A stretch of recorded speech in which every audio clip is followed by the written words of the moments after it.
Hey there, my name is Larry Bartlett. I'm a backcountry hunter and a small business owner based in Fairbanks, and I've lived here for 21 years. Today I'm a life member of Backcountry Hunters and Anglers and the current director of the Alaska chapter. You're about to watch a series of films that we believe are intended for you, a public landowner and Alaska hunter, in response to Wildlife Special Action 16-01. Looks federal, right? And Wildlife Special Action 1601, close caribou hunting on federal public lands, and Game Management Unit 23 to all non-federally qualified users. That's you and me, and anyone whose zip code doesn't match the rural communities in that region. That's a public landscape in northwest Alaska that's larger than the state of Indiana. The Federal Subsistence Board was created under the terms of a NILCA to protect what's called a subsistence priority to game and fish on federal lands in Alaska. This board has final authority over who gets to hunt on federal lands when a resource is being squeezed. Here's some major problems with Wildlife Special Action 1601. The hunting industry took a hit in 2016 because of this closure. Air transporters, guides, outfitters, and commercial service providers lost 50% of their income. That's a tune of over $300,000 lost in 2016 alone. This decision has major economic consequences. The second major problem with Wildlife Special Action 1601 is non-local traditional use was denied. This area and these caribou have been a source of my high adventure and food gathering for over 20 years. Most of those encounters occur on federal public lands.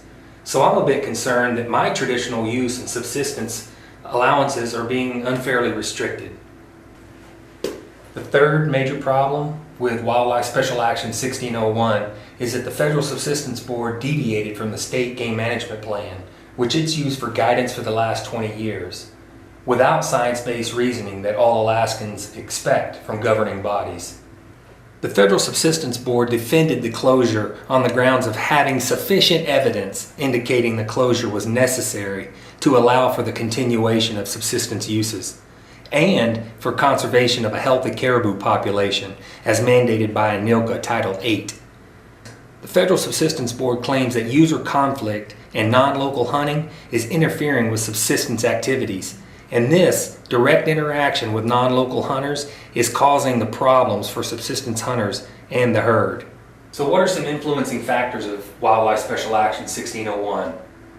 The first thing, which I consider the spark, is a herd decline. Local communities are not seeing caribou where they once did, and the timing of the migration has changed. So natives are having to wait longer for caribou to move south, and this is costing them more time and gas to reach the herd when they're late showing up to the Noatak and Kobuk rivers. In reality, the herd is likely adapting to a warming Arctic environment, which affects when and where they migrate. This video supports the theory that ambient temperatures on the summer-fall ranges influences the pace and distribution of these caribou. The second influencing factor of Wildlife Special Action 1601 is local myth, not science. But this is the fuel for this argument.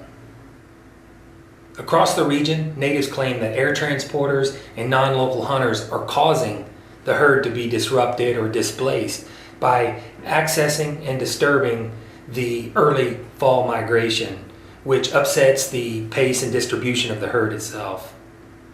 The problem is there's no scientific proof of these encounters, and non-local hunting pressure has been consistent for the past 30 years.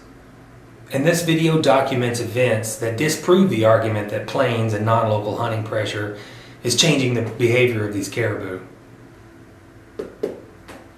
And the third influencing factor of Wildlife Special Action 1601 is anxiety, and I believe that's the catalyst to these closures.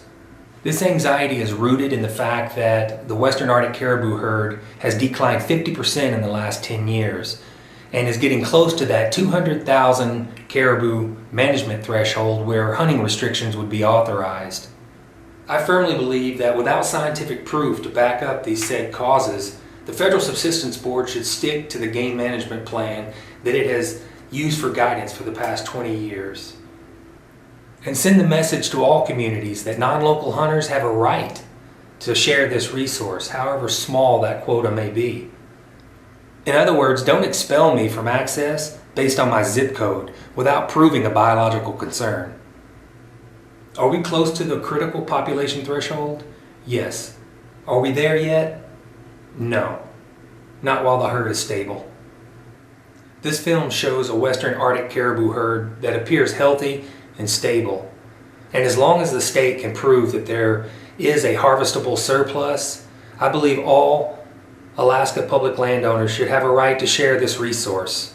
On this trip, I'm going to harvest a single caribou and use that opportunity to educate non-local hunters on how to effectively and responsibly hunt this region. Meanwhile, Alaska backcountry hunters and anglers is going to be busy doing work protecting our traditional hunting privileges. Please support our chapter if projects like these are important to you.